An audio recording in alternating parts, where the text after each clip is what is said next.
ஆட்டு கார்த்திகை ஸ்பெஷலுங்க. இந்த பணியாரம் வெல்லம் பணியாரம்னு சொல்லுவாங்க. இது எப்படி செய்யுதுன்னு பார்க்கலாம். வீடியோக்குள்ளே போகிறதுக்கு முன்னாடி என் சேனலை முதல் முறையாக பார்க்குறவங்க சப்ஸ்கிரைப் பண்ணிங்க, கீழே இருக்கிற பெல் பட்டன் அழுத்திங்க. அப்போ தான் நான் போடுற வீடியோ உடனுக்குடனே உங்களுக்கு வரும்.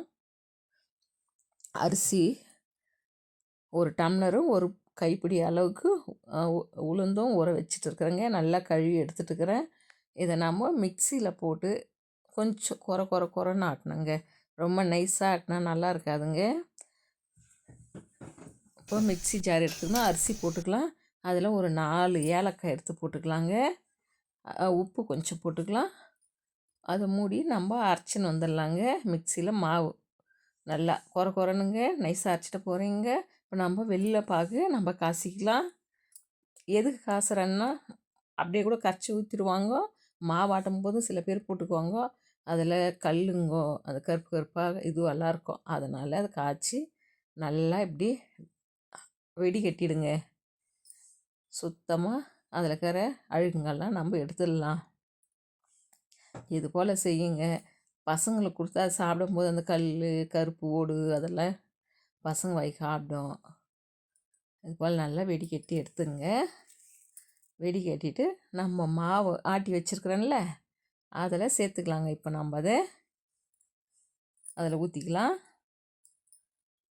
இதை ஊற்றிட்டு கரண்டி போட்டு நல்லா கலக்கலாங்க. நம்ம எப்படி தேன் மாதிரி இது பாருங்கள் பார்க்குறதுக்கு. மேலே